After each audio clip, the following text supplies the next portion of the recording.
सोबत बहुजन नेते जोगेंद्र कवाडे सर आपल्या सोबत आहे। सर काय सांगणार, कालचा अर्थसंकल्प सादर झाला, या अर्थसंकल्पाकडे आपण कसं पाहता? एकनाथजी शिंदे यांच्या सरकारचा अर्थसंकल्प राज्याचे अर्थमंत्री अजितदादांनी सादर केला। सर्वसामान्य जनतेला दिलासा देणारा असा अर्थसंकल्प आहे। लाडकी बहीण हा एक अत्यंत सुंदर अशा प्रकारचा मुद्दा त्यांनी घेतला। बेरोजगारासाठी देखील रोजगाराच्या संधी कशा उपलब्ध होणार या संदर्भातील भूमिका त्यांनी घेतली। कर्जबाजारी शेतकऱ्यांच्या साठी देखील योग्य प्रकारचा निर्णय शासनाने या अर्थसंकल्पावर घेतलेला आहे। पण एका गोष्टीची जाणीव ठेवली पाहिजे की दर दिवशी 7 शेतकरी आमची आत्महत्या करतात। शिवबा फुले, शाहू डॉक्टर बाबासाहेब आंबेडकरांच्या महाराष्ट्रामध्ये शेतकऱ्यांच्या आत्महत्या होणं अत्यंत लांछनास्पद बाब आहे। त्याच्यामुळे शेतकऱ्यांना जास्तीत जास्त मदत कशी करता येईल आणि आत्महत्येपासून त्यांना परावृत्त करून त्यांना दिलासा कसं देता येईल त्यांच्या परिवाराला, शेतकरी परिवाराला। मला वाटतं सर्वात कष्ट करणारा समाज जर कोणता शेतकरी समाज आमच्या देशातला आहे, त्यांच्या हिताचा विचार करण्यासाठी सरकारने विशेष अशा प्रकारचं प्रयोजन या अर्थसंकल्पात करायला पाहिजे होतं। पीक विम्यासाठी 1 रुपयामध्ये पीक विमा काढला जाईल। सरकारचं धोरण चांगलं आहे, 1 रुपया देऊन शेतकरी आपल्या पिकाचा विमा काढू शकतात। पण विमा कंपन्या सरकारला जुमानत नाहीत ना। मग अनेक प्रकारचे मोर्चे विमा कंपन्यावर गेलेत। निश्चितच आपण ज्या पद्धतीने म्हणला ते 1 रुपयाचा विमा जो आहे त्यासाठी सीएससी चालकाकडून 200 ते 300 रुपये शेतकऱ्याकडून घेतले जातात। आपला विरोधाभास आहे। विमा 1 रुपयाचा आणि 1 रुपयाचा विमा काढण्यासाठी 500-600 रुपये खर्च शेतकऱ्याला करावे लागतात। ही कुठली भूमिका आहे? तेव्हा 1 रुपयाचा विमा काढण्यासाठी 1च रुपयाचा खर्च आला पाहिजे, ही तरतूद करावं ना सरकारने। 1 रुपयाचा विमा काढण्यासाठी शेतकऱ्यांना जर 500-600 रुपये खर्च करावे लागत असतील तर हे कुठलं शहाणपण आहे? दुसरा विरोधाभास असा आहे की कालची लाडकी बहीण जी योजना आणलेली आहे त्या योजनेमध्ये काही अटी आणि शर्ती टाकल्या, ज्यामध्ये त्या याच्यामध्ये सांगितलं की श्रावण बाळ योजना आणि निराधार ज्या महिला असतील त्यांना ह्याचा मोबदला मिळणार नाही। मोठ्या प्रमाणामध्ये मागासवर्गीय समाजातील बऱ्याचशा श्रावण बाळ आणि निराधार योजनेचे लाभार्थी आहेत, ज्यामुळं मागासवर्गीय समुदाय जो आहे या योजनेपासून वंचित राहणार आहे, कारण त्याच्यामध्ये तशी अटी आणि शर्ती टाकलेल्या आहेत। कसं आहे ते, एखादा लाभ लाडकी बहीण योजनेच्या अंतर्गत जर महिलांना द्यायचा असेल तर मुक्त हस्त दिला पाहिजे ना। त्यात कोणत्याही प्रकारच्या शर्ती अटी ह्या लावणं म्हणजे त्या योजनेचा बट्ट्याबोळ करणं आहे। म्हणजे ताटात वाढायचं खाऊ द्यायचं नाही, ही मनोवृत्ती नसावी। जर तुम्ही ताटात वाढलाय तर त्यांना खाऊ द्या ना, सन्मानानं खाऊ द्या ना, इज्जतीनं खाऊ द्या ना। त्याच्यामुळे मग ते श्रावण बाळ योजना असेल, आणखी दुसरं कोणतं आपण म्हणाला निराधार योजना असेल, या महिलांना नाही मिळणार। असं कसं नाही मिळणार? काही महिलाच आहेत ना, त्या बहिणी नाहीत का आपल्या? या विषयावर तुम्ही सरकारला काय जबाब विचारता? नाही, आम्ही सरकारला पत्र पाठवून, मुख्यमंत्र्यांना पत्र पाठवून या संदर्भामध्ये पुनर्विचार करायची मागणी सरकारकडे आम्ही करणार आहोत। आणि या लाडली बहीण या योजनेचा लाभ राज्यातील सर्व लाभार्थी महिलांना मिळावा अशा प्रकारची भूमिका आमच्या पक्षाची आहे। मुख्यमंत्र्याला भेटून आम्ही ते सांगणार आहोत। दीक्षाभूमी बाहेर जे काही खोदकाम होतंय त्यानिमित्त नागपूरमध्ये मोठं आंदोलन छेडलं गेलेलं आहे। आंदोलनाला उग्र रूप आलेलं आहे। काय सांगणार, मोठा बहुजन समुदायाने याच्यावर मोठ्या प्रमाणात आक्षेप सुद्धा नोंदवला, कसं पाहता या सगळ्या गोष्टीकडे? दीक्षाभूमी, पवित्र दीक्षाभूमी ही केवळ महाराष्ट्रातील देशातीलच नव्हे तर संपूर्ण जगातील बौद्धांचं एक पवित्र तीर्थस्थळ आहे। अशोक विजयादशमीच्या दिवशी 14 ऑक्टोबर 1956 डॉक्टर बाबासाहेब आंबेडकरांनी धम्मक्रांती केली आणि त्यानंतर खऱ्या अर्थानं देशभरातील, जगभरातील लोक दरवर्षी अशोक विजयादशमीच्या दिवशी, दसऱ्याच्या दिवशी दीक्षाभूमीवर धम्मचक्र प्रवर्तन दिनाच्या निमित्ताने येत असतात, अभिवादन करण्यासाठी, प्रेरणा घेण्यात। कारण प्रेरणाभूमीच आहे।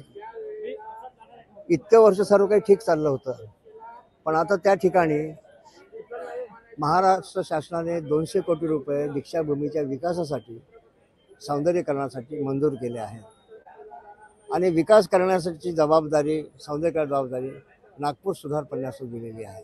मात्र हे जे काही बांधकाम आहे त्याची परवानगी दीक्षाभूमी समिती जी आहे त्यांच्याकडून घेण्यात आल्याचं उपमुख्यमंत्री देवेंद्र फडणवीसांनी सांगितलेलं आहे आणि त्याच्यानंतरच हे काम सुरू झाल्याचं काय म्हटलं. म्हणतो, विकासाची कामं करायची आहेत ना तुम्हाला. लाभार्थी महिलांना मिळाव्यात अशा प्रकारची भूमिका आमच्या पक्षाची आहे. मुख्यमंत्र्याला भेटून आम्ही ते सांगणार आहोत.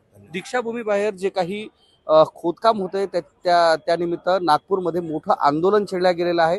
आंदोलनाला उग्र रूप आलेलं आहे. काय सांगणार, मोठा बहुजन समुदायाने याच्यावर मोठ्या प्रमाणात आक्षेप सुद्धा नोंदवला. कसं पाहता या सगळ्या गोष्टीकडे? दीक्षाभूमी,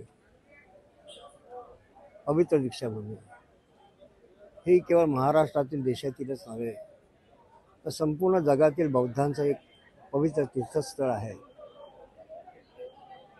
अशोक विजयादशमीच्या दिवशी 14 ऑक्टोबर 1956 डॉक्टर बाबासाहेब आंबेडकरांनी धम्मक्रांती केली आणि त्यानंतर खऱ्या अर्थानं देशभरातील जगभरातील लोक दरवर्षी अशोक विजयादशमीच्या दिवशी दसऱ्याच्या दिवशी दीक्षाभूमीवर धम्मचक्र प्रवर्तन दिनाच्या निमित्ताने येत असतात. अभिवादन करण्यासाठी, प्रेरणा घेण्यात, कारण प्रेरणाभूमीच आहे.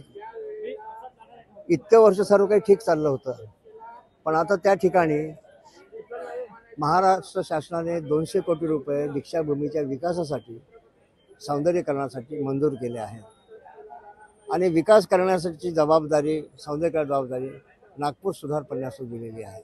मात्र हे जे काही बांधकाम आहे त्याची परवानगी दीक्षाभूमी समिती जी आहे त्यांच्याकडून घेण्यात आल्याचं उपमुख्यमंत्री देवेंद्र फडणवीसांनी सांगितलेलं आहे आणि त्याच्यानंतरच हे काम सुरू झाल्याचं काय म्हटलं. म्हणतो, विकासाची कामं करायची आहेत ना तुम्हाला. कोणाला विरोध आहे का? विकासासाठी विरोध नाही. सौंदर्यीकरण करायचं आहे, कोणाचा विरोध नाही. पण तुम्ही कशा प्रकारचा विकास काम त्या ठिकाणी करणार, कशा प्रकारचं सौंदर्यीकरण करणार? पब्लिक डोमेनमध्ये आलं पाहिजे ना, ते एक्झिबिट झालं पाहिजे, लोकांना दिसलं पाहिजे की अशा अशा प्रकारचा आम्ही विकास काम करतो आहोत. यासाठी दीक्षाभूमीच्या समितीने परवानगी दिलेली आहे, परवानगी घेतलेली आहे, हे सांगितलं पाहिजे ना. जरी दीक्षाभूमी स्मारक समिती जी आहे, परमपूज्य डॉक्टर बाबासाहेब आंबेडकर स्मारक समिती, त्यांचे ट्रस्टी आहेत दीक्षाभूमीचे, हे ट्रस्टी आहेत. त्यांनी जरी हे केलं असलं तरी दीक्षाभूमीच्या ट्रस्टींचं हे काम आहे की जी विकासाची कामं सरकारच्या माध्यमातून त्या ठिकाणी होत आहेत, जी सौंदर्यीकरणाची कामं त्या ठिकाणी होत आहेत, त्याला एक्झिबिट करायला पाहिजे होतं लोकांच्या पुढे. आम्ही करतो, एखादी योजना असेल, प्रकल्प असेल, लोकांना सांगतो ना, वर्तमानपत्रावर जाहिराती देतो, वर्तमानपत्राच्या माध्यमातून जाहिराती देऊन आम्ही कळवतो की अशा अशा प्रकारचे काम सुरू आहे. हे बिल्डर लोक जे बिल्डिंग बांधतात आधी किती मोठे मोठे जाहिराती येतात. अशी जर जाहिरात देऊन सर्वसामान्य लोकांना जर त्याची माहिती दिली असती तर निश्चितच आज जो गदारोळ झाला असता. दुसरी महत्त्वाची गोष्ट की त्या ठिकाणी अंडरग्राऊंड पार्किंगचं प्रयोजन काय आहे, काय औचित्य आहे मला सांगा.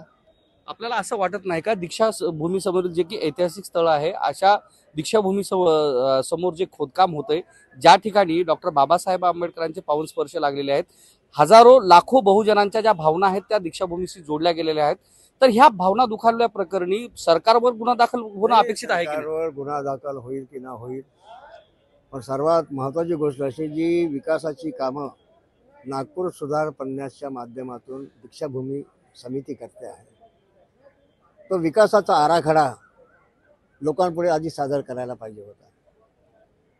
तो जर झाला असता तर लोकांनी आक्षेप घेतला असता ना की ते खोदकाम करायची गरज नाही, अंडरग्राऊंड पार्किंग करायची गरज, काय गरज मला सांगा ना अंडरग्राऊंड पार्किंग करायची. अहो, धम्मचक्र प्रवर्तन दिनाच्या दिवशी लाखो लोक आपापल्या गाड्या घेऊन तिथे येतात, कुठेतरी पार्क करतात, कधी अडचण नाही आली कधी कोणाला.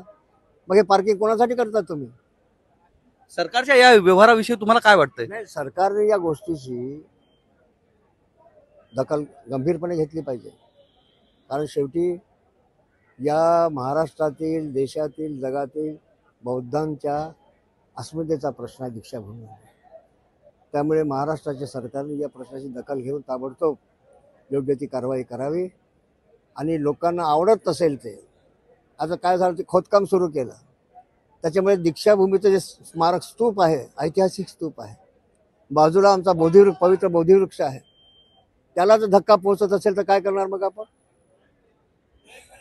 हे करताना या गोष्टीची दखल घेऊन सरकारने याची चौकशी करावी, योग्य प्रकारची चौकशी करावी आणि यावर गंभीरपणे चौकशी करून लवकरात लवकर ज्या बौद्धांच्या संतप्त भावना आहेत त्या संतप्त भावनांचा विचार करून महाराष्ट्र सरकारने नागपूर सुधार प्रन्यास याची काळजी घ्यावी आणि जो असंतोष आहे तसं वाढणार नाही याची दखल सरकारने घेणं आवश्यक आहे.